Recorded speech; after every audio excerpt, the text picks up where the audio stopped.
Hello, welcome back to Learn Economia. Today we are going to discuss the different approaches taken by Marshall and Walras with respect to price determination. We know that both Marshall and Walras play very important roles in their own respects when it comes to the arena of economics. How do Marshallian approach different from Walrasian approach, or how do Walrasian approach different from Marshallian approach? Let's have a look into these questions in this session. So let's get started. To start with Marshallian approach, Marshall was always giving emphasis to subjective elements. What does it mean by subjective elements? So this will be changing with people. If you have two people A and B, the kind of preference of A will be different from that of B.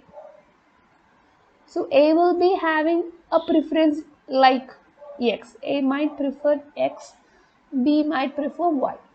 This is very much subjective. So the preference of A is something completely subjective to A. Preference of B is something completely subjective to B. And Marshall was taking something subjective. If you look at the aspect of utility, which is a cardinal approach that tells that utility is measurable in terms of utils. It was something that you can associate with Marshall.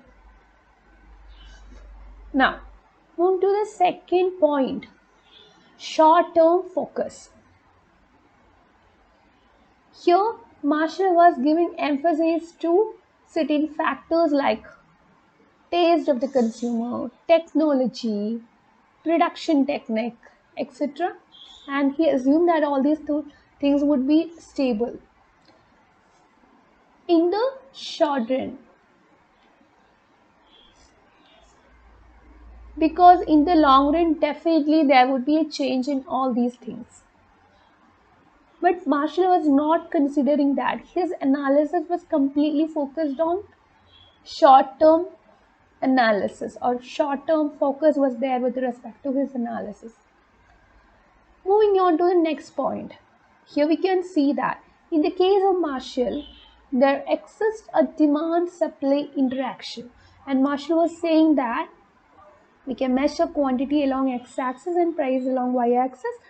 We can have a negatively sloped demand curve. We can have a positively sloped supply curve. And at that particular point where the demand and supply curve intersect, you can have an equilibrium. And it is from this equilibrium point you can determine the equilibrium quantity, which could be EQ, and equilibrium price, which would be EP. So this is how Marshall was considering his analysis. Again, Marshall, since he was giving subjective emphasis, or he was giving subjectivity as something that as the main focus of his analysis, we could see that he was giving individual attention, or he was giving individual focus.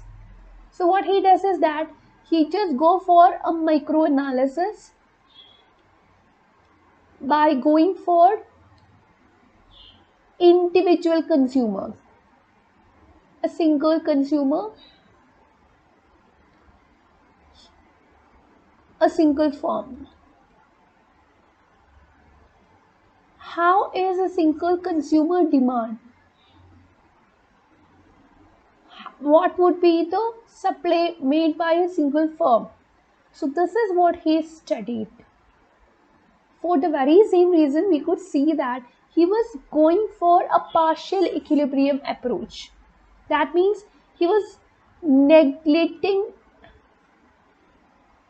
the role of interdependence.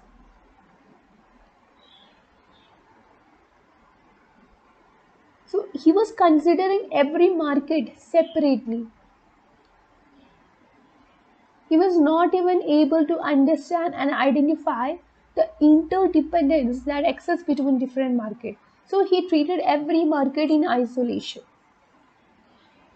Now, having discussed the way in which Marshall was considering price determination, let's move on to the case with Walras.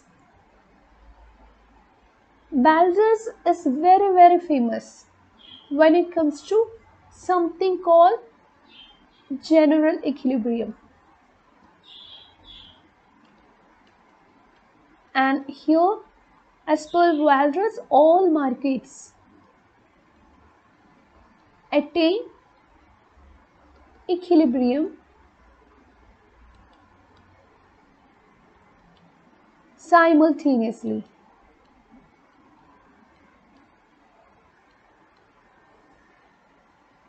So, he assumed the existence of a market clearing set of prices. No excess demand nor excess supply would be there. Since the market clears, there won't be possibility of excess demand. There won't be possibility of excess supply.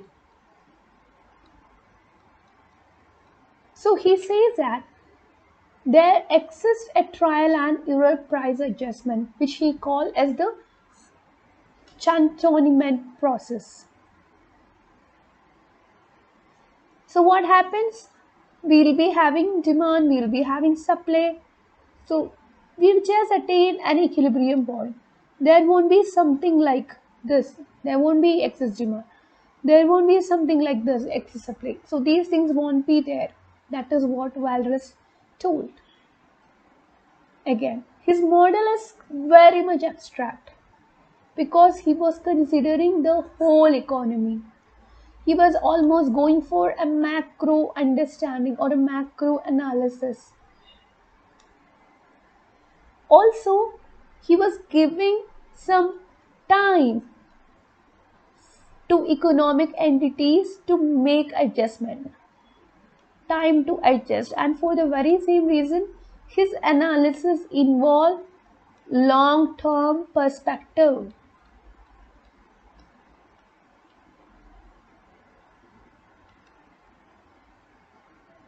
This is what we could see.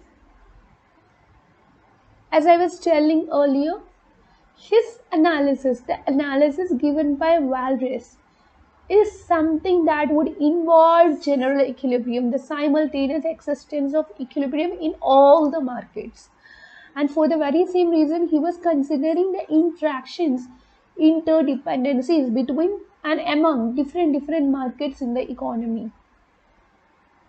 And that is why you call it as the general equilibrium model of Leon Walras. As for Marshall and Leon Walras, that is how you call the full name of these two people. Again, when it comes to Walras, he is going for a very systematic, orderly approach because he would be having a set of consistent prices, and these prices will make all the market to establish equilibrium. All market would be clearing, and this would be happening simultaneously.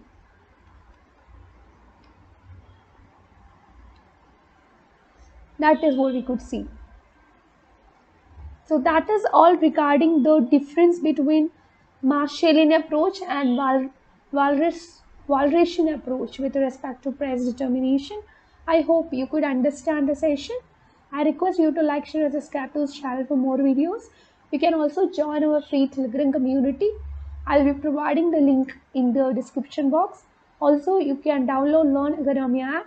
For that also, link would be provided in the description box. That's it. Thank you for watching.